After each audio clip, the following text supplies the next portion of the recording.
right, welcome to the A-Pod 2.0. We have a special panel for you today. We're going to be discussing Episode 7, Force Awakens. In a timely manner. Yep, and one thing, let's just get this off our chests right now. It's flu season. We all sound like shit and we're sick. Not me. Also, you will not hear spoiler alert because the movie's been out for 2 months at this point. If you haven't seen it, You're a giant douche. you're probably a giant douche and you're not a true fan. So, and also you're probably not even listening. So, welcome to the discussion. This is like a circle within a circle. Yeah, wheels within wheels and shit. So, we're gonna be discussing Episode 7. And, one thing we have to say is this movie meant a lot to many people. There have been some criticisms with this movie that we'll get into. All that being said, it was a great movie, I believe, worthy of the original saga.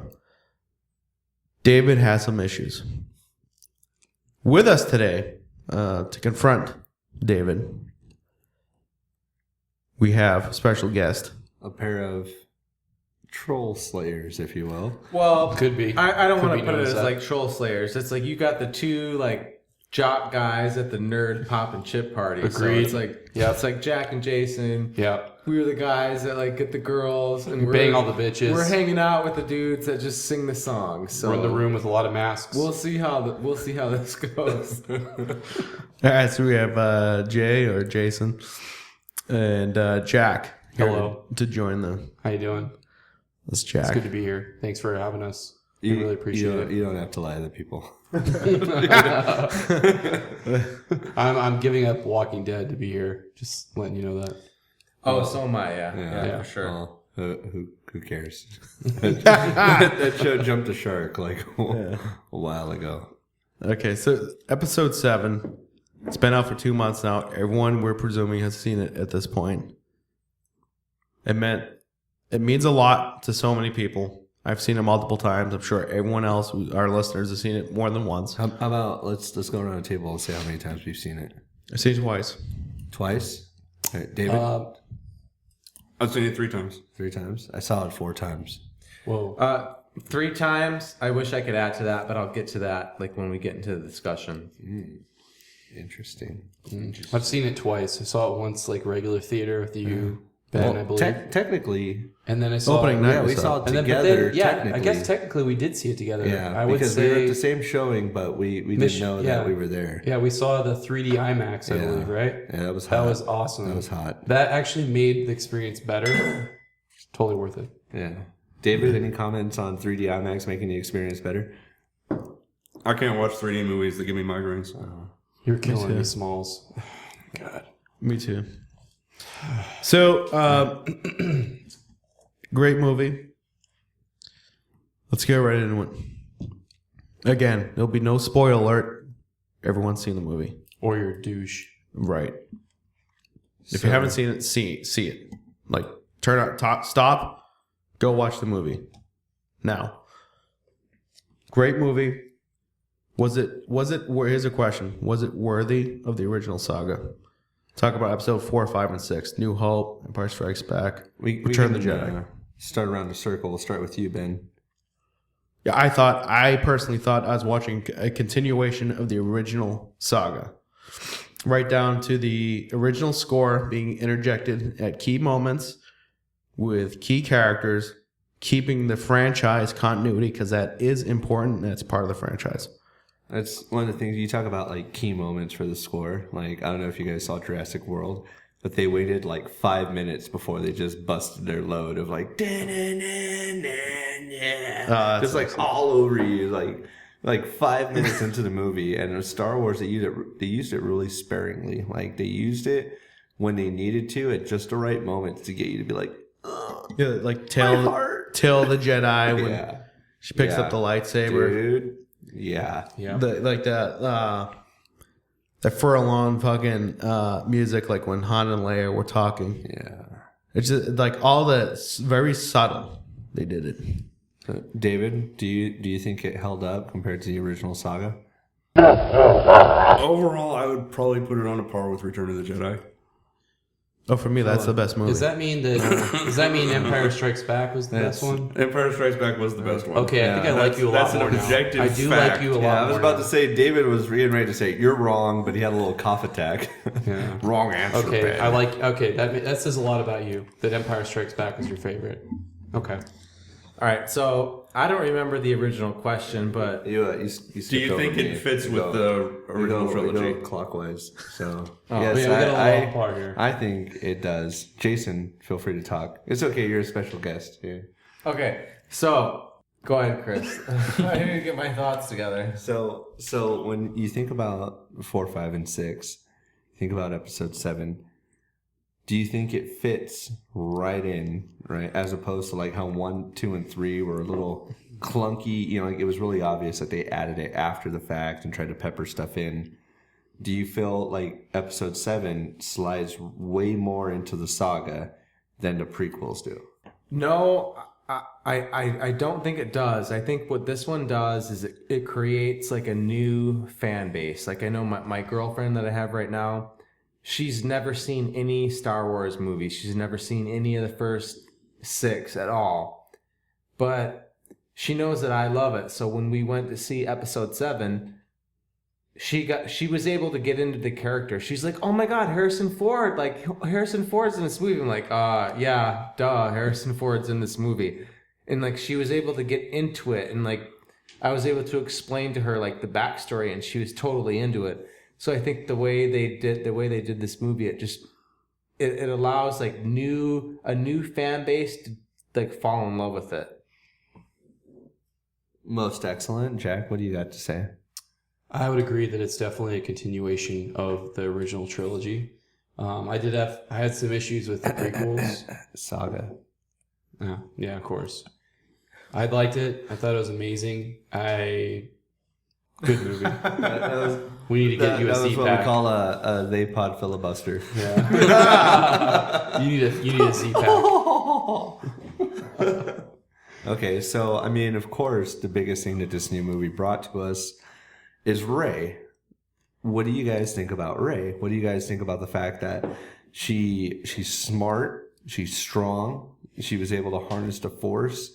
Obviously, she's going to be a big player by the time this series is over. Well, that's gonna what be do you huge. guys think about that? That's going to be a huge source of contention there with David. I know about the whole Force thing. Well, Force or the fact that he hates women?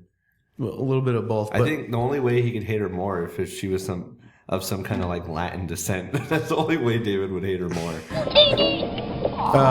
I think that the idea that, you know, the dark side is more seductive, it's quicker to learn. I mean, how quickly can you learn the dark side if you can learn the light side as quickly as Rey did and you utilize it effectively against a practitioner of the dark side of the Force? Yeah, but I mean, considering her pedigree, do you really think it would have been that huge of a Well, problem? You look at what the theories suggest, and her number one nemesis, Ben Solo, Kylo Ren, is of the same pedigree. However, The light side is stronger than the dark side. Dark side is just more seductive. But why would anyone choose the dark side if the light side is that fucking easy and quick to learn?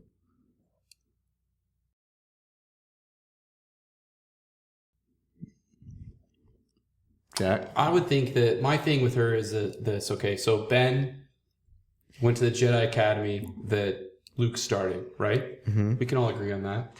Okay. Well, he took him on as Well, that was an in the- apprentice. Hey, he wanted to. That was in the movie, yeah. So he wanted to get that going, and then Ben had all that experience as a Jedi, and then switched to the dark side. It seems like people that fall to the dark side that know the light side as well, know both sides of it. Therefore, they tend to be more powerful. My only issue with the movie was I don't think that she would have been more powerful and enough powerful to overcome him. I'm sorry I'm jumping through the end of the movie, but the last fight scene, I did take issues with that. Well, I mean, also too, he was pretty fucked up from that, crossbow fucking shot. I mean, Chewie got him pretty good, huh? the whole movie, like Chewie and Han were dispatching stormtroopers, like they were killing them. Like the whole movie just blowing people away. It looked like it looked like video game graphics, just the way they were like rolling around. It looked like Call of Duty or something. People exploding. Yeah, they were getting bowcaster. smoked, and it's like He took Han a Solo shot. took a direct, or excuse me, Kylo Ren took a direct shot. He still went on to dispatch a trained stormtrooper, took him out, and then started fighting Rey. And yeah, she got the best of him, but he was hurting. They even used the classic, Duel of the Fates. Well, no, they even use a classic imagery to signify that he was wounded near death. Like all the classic samurai movies. Yeah. They're squaring off and you always see the blood trickle down the leg and pulled by the In foot. the snow. Yeah, how nonetheless. dope was That was that? awesome. And he's like, and that, what I thought was cool was like the dark side. He's like, he's just trying to Pounding stay awake. himself, He's yeah. like punching himself like 3 or 4 times, like the somatic component to like the dark side to stay conscious. The dude was a sweaty mess. Yeah. I mean, he wasn't. He I did got. just kill his father, too. I'm gonna say like I saw it twice. First time was very emotional for me. I had a lot of questions. I remember driving home and thinking about holy shit, like they really humanized the dark side. They made like I could identify with Kylo Ren. All right. So as I was saying, I saw the movie twice. First time was kind of emotional for me. I had more questions than answers. The second time I watched it, I actually brought in a journal. I took a page from the playbook of Chris. I took a journal into the movie theater. I took notes, trying to dissect the movie, and I came out of the movie thinking, I didn't have a problem with anything in this movie. I had a problem with nothing in this movie. I thought it was all good, spot on, and I personally believe that any critiques of the movie are just simple nitpicks. And on that point, we'll turn it over to David. David, rebuttal? Well, as was touched on earlier, my main issue was Rey. Not that there's anything wrong with her character per se, but she became far too powerful far too quickly. She faced no challenge that she couldn't overcome. She succeeded at everything she did the first time. Or, up to the third time with the mind trick. That took her 3 whole tries, as opposed to 4. No, she got it on her 3rd try, not the 4th. Rule of 3s. It was 4. No, it was the 3rd. It was 4. Ben, name him. No, it was just name the 4 times. Can you she name the 4 repeats times? it 3 times to the stormtrooper before he lets her out. Oh. Yeah, it was a 4 times. Anyway, she's handed a blaster for the first time in her life. She misses 1 shot, and then she has 100% accuracy from then on. She's never flown a spaceship before in her life, but she pilots the Millennium Falcon like she knows it like the back of her hand. Well, didn't she say that she had never piloted a ship out in a space, only within the atmosphere? Yeah, she piloted atmospheric vehicles, So basically. she flew it like the back of her hand, like into the ground 6 or 7 times. Force sensitive. Take that into account. Because that was pretty rough. That opening chase scene with the TIE fighters. She never actually crashed into anything. Except for the ground, like 6 or 7 times. But next. Moving along. Yeah, it was a disaster. Yeah, it was such a disaster that they were able to shoot down 2 expert TIE pilots who had been in training apparently since birth because they're all child soldiers. But no, it was absolutely a disaster. She had no chance to get out of that. Oh wait, she did. They survived perfectly fine. Yeah, Finn shot them down. Who was one of those trained soldiers from birth? That cool ass fucking scene where they like put her down in the air and then it's like Yes, where the gun was lines jammed up and he was perfectly. relying entirely on her piloting skills to line up a shot. that's so cool. That was awesome. That was the force at work. Flows through all of us. It's almost like it was their destiny. Wait a minute. It's almost- That's it's a theme almost- of the movie, the whole franchise. It's almost like it was scripted, like it was a movie. Okay, well, hey, we'll talk about destiny. Why don't we talk about that bromance? Poe Dameron and Finn. Bromance of the year, right? I feel that there's going to be drama coming up in the next movies because Poe Dameron is the guy who killed Finn's best friend that sparked his whole betrayal of the First Order. Right? Finn doesn't know that. You have no way of knowing that was Finn's best friend who got shot. He was just a dude who got shot and wiped his blood on the dude's face. But you kind of do, though, they from knew the book, each other. though. But in the book that came out... What the fuck? Who reads fucking books? What the hell nerd are you? I definitely don't read. Oh, I thought you guys discussing the movie here. I thought you guys were the cool part of the fire guys who team, show though. up and like hang His out name with was the Slips. nerds. The guy that puts the blood on his forehead. That's Slips. That's his name. Well, because I read They online, trained together. there was like 4 of them or something that were all homies. Yeah. Yeah. So, but either way, like people die all the time, right? Like, I mean, we actually have an armed service veteran here. You know what I mean? Like you train with people and bad stuff happens sometimes. Yeah, it does. Right? Yeah. So, I mean, obviously this person that got shot right in front of him had some kind of strong connection to him that it upset him so much because he knew who he was. It wasn't just another nameless soldier. He knew who it was. He had some kind of connection to him. And it upset him so much that he ends up betraying the First Order. Exactly. Like David said, they're child soldiers. Ben, So they grew up together. Yeah, it's the Disney paradigm. We already discussed this. Yeah. You listeners. I think that Poe was the one that killed him. Finn doesn't know that. I think it's going to come out later that Poe was the guy who shot that stormtrooper, and him and Finn are going to have some problems with their bromance.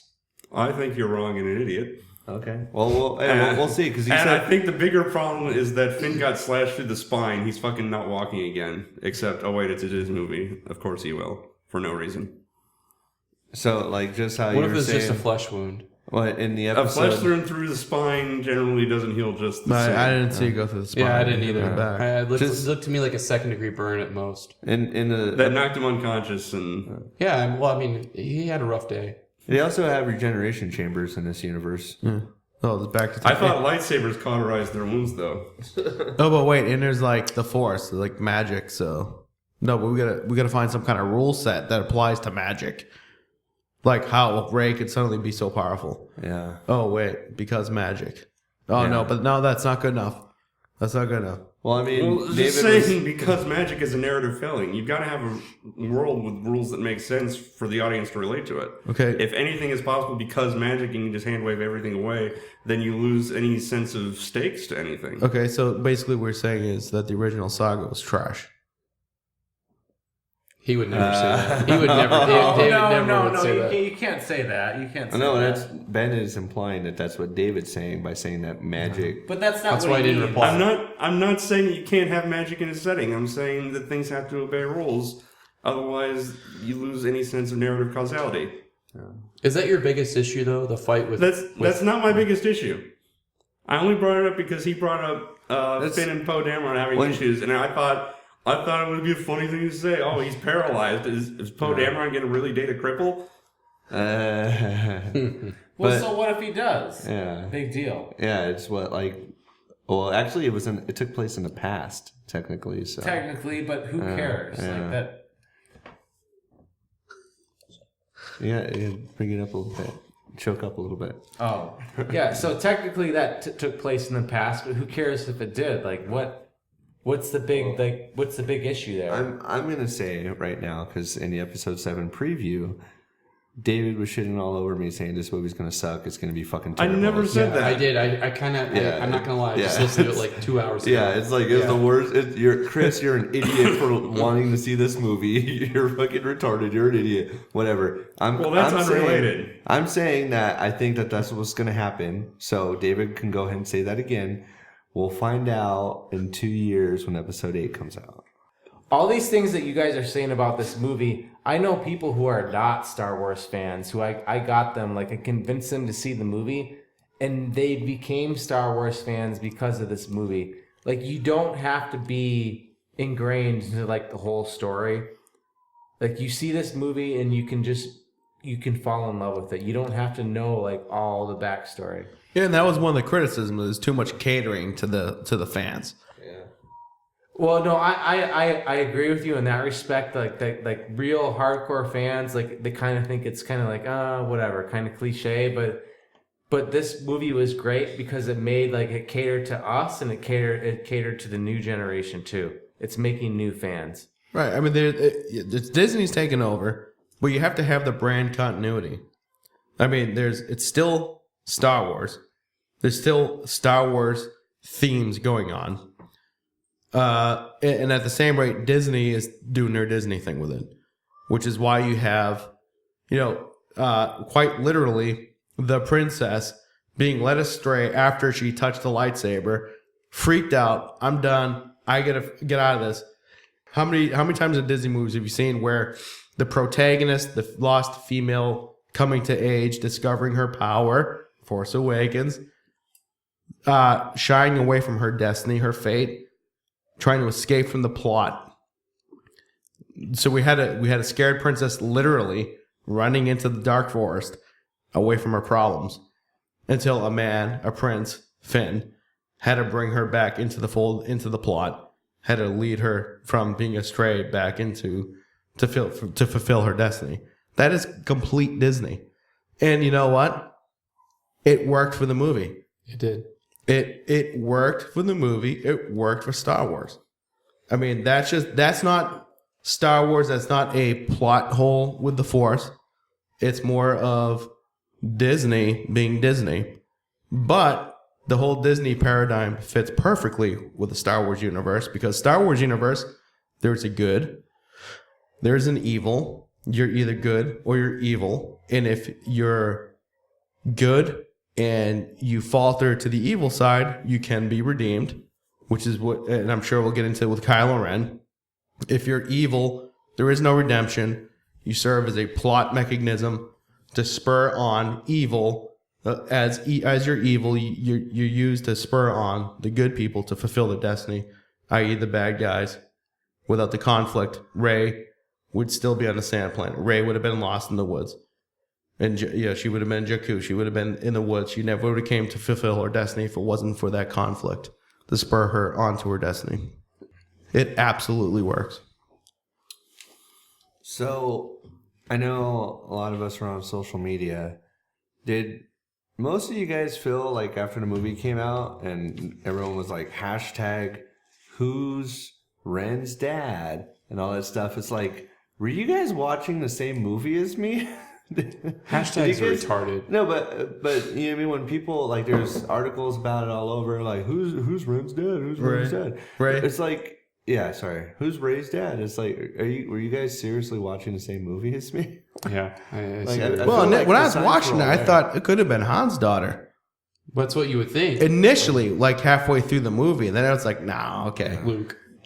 Yeah, and then it's obviously, I mean, I think everyone is, the presumption here is that it's Luke's obviously. daughter. I mean, Luke, he, I mean, a lot of bad things happen, right? And from then like maybe the beginning of the second time I watched it, like even when she's sitting outside of the AT&T and she puts on like the helmet, Rebel fighter helmet, it's like, holy shit! I didn't even catch that the first time. Yeah, it's just like it's all there, you know. And getting left on a sand planet to kind of fend for yourself. But then hold on. But then the critique with this is like, oh well, it's too much of following the Star Wars paradigm. I mean, look at the opening scene. It's just like A New Hope when they took the plans from Princess Leia, Poe, Darth Vader, Kylo Ren. You have an assault on some place. I like the nod to the whole Saving Private Ryan thing when they're going down into the beach, like on the boats and shit. That was pretty cool. But I mean, what do you have to say for that? Do you think that was a nod? Do you think that was excessive copying? Was that catering to the fans? I mean, I don't think it was, right? Because I mean, yeah, there's a lot of elements where they repeated it, but at the same time, it works, so I'm okay with it. David, I'm sure you're ready to jump in. Yeah, I just gave you a soft toss there because that's one of your talking points. Knock this one out of the park, David. Yeah, one of my issues is that there's too many story points that get repeated beat for beat between A New Hope and Return of the Jedi in making The Force Awakens. So to me, some of the seams are showing. There's some artificiality in the structure to create this sense of nostalgia and familiarity to appeal to fans. Like just the idea that there's a map to Luke Skywalker because you need to go after a map and you need to go after plans. To repeat that, it doesn't make any sense if you think about it. I thought, based on the trailers going in, that the MacGuffin, the plot device that would be driving the action, would be Luke's lightsaber. I think that would have worked better because then we don't have this nonsense with the map, and we don't have the lightsaber just showing up apropos of nothing in the middle of a bar in the middle of Act 2.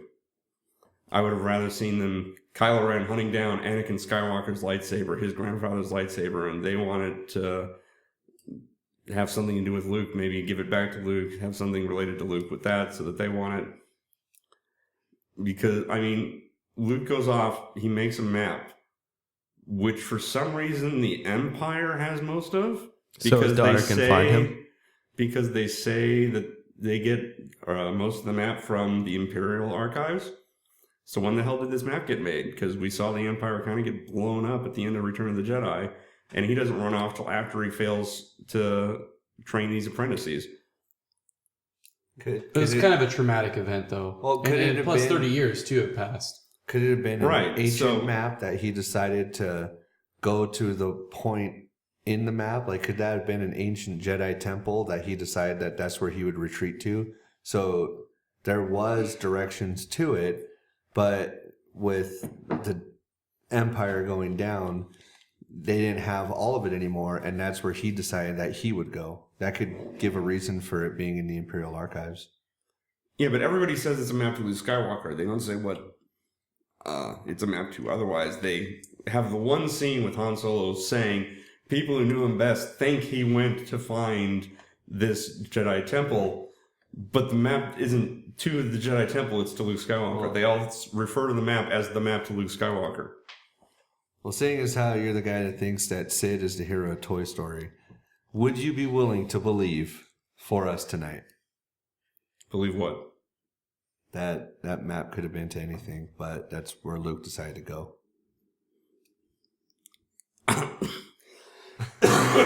I can believe that, but that's not what they said in the movie. Is it possible that that map pointed out which system he was in, and when Rey went to that system, since she's a Force sensitive with no Jedi training whatsoever, she was able to find him? But that can only happen though if there's a strong connection to people, like through birth or blood, right? But since she's a Force sensitive, though, is it possible that the Force was driving her to go to that where he was at specifically within that system? Well, it's all predicated that she's Force sensitive. Otherwise, But I mean, that's how she tricked the stormtrooper. Yeah, she's obviously Force sensitive. Come on, Yeah, That's not an inference obviously. you have to make. That's laid out in the movie. I But do mean, you think clearly. that's what got her, what drove her to go to where she went? Not just, I mean, let's just say yes, obviously, that's what I'm But does saying. the That, map- that but the she's map- but the related map- to Luke Skywalker. but the map doesn't say, hey, go to this, like she didn't get a 6-digit grid, No, we just got like a holographic overlay. Yeah, That, and I think it makes sense to me, at least in the movie, watching it made sense why she went to him, because she was driven to him. well, why did only Rey go with Chewbacca? How come other people didn't go and find Luke? I mean, the whole Resistance was kind of dedicated to like finding him or something, right? Yeah, even in the opening title crawl, it says Leia's desperate to find her brother. That is true. Why didn't she go? No. I get that because the whole Resistance would not be predicated to go find him because there's only certain people in the Rebel Alliance that are Force sensitive. Yeah, but you would think Leia would be the one to go after her brother. Well, maybe since they just blew up the Star Killer, the First Order is on the run, if you will. Maybe they sent Rey, 3PO, R2, and Chewbacca on a recon mission to go see if that was the actual location that Luke would be at. Right. I think everyone knew that that's where Luke was. Elaborate on that. What do you mean? Well, because Luke programmed R2-D2 to kick back online as soon as Rey came back, obviously, because that's when he woke up, is when Rey came into the briefing room. That was the only time he fucking powered from low power to back online with a map. And I think the second time they actually said something like, well, that's because his lightsaber or because of Rey or some shit. So something caused R2-D2 to come back online. And I think we're kind of steered, we're kind of led to believe that it was actually Rey's presence. Yeah, that's the only thing that makes any sense, is that it would be Rey showing up. And and then obviously Luke dropped her off to hide her at Jakku. And like everything up until like even when she touched the lightsaber, these are the first steps. Like that's part of her Jedi initiation, that she's worthy, but also to find her father and find fucking training. Like every Jedi has to have that journey, that self-transcendent journey where they prove to themselves that they're worthy, but also to reach that fucking trainer, that teacher. So speaking of her, like, flash forward, her vision, whatever you guys want to call it. When she realized that she's in fact Force sensitive, that's kind of when she awoken. And even Snoke. Would you say like her Force Awakens? Yeah, just as the movie, yeah. Oh. As the subtitle implies, that's when it happened. So, what were some things that you saw in there that you keyed in on or that you were interested in, David? Well, from what I remember, everything in that flash forward happened in the movie. Because it was flashing back to give us exposition about how she got left and all that shit. Flashing back to see Kylo Ren betray the Jedi order that Luke tried to establish. Then it was her confronting Kylo Ren on the Starkiller base planet. Well, in the snowfields. The initial flashbacks was Empire Strikes Back at Bespin, running through the halls. There was also a flash forward because they show Kylo Ren with the Knights of Ren behind him in the rain. And that hasn't happened yet. No, that was when he slaughters the Jedi. Yeah. That was a flashback. Yeah, I thought that's when they slaughtered Luke's initial training brigade. Oh, okay. So you killed everyone. Well, if they, right? Yeah. So what? Because they reference the Knights of Ren. That's the only time you get to see the Knights of Ren.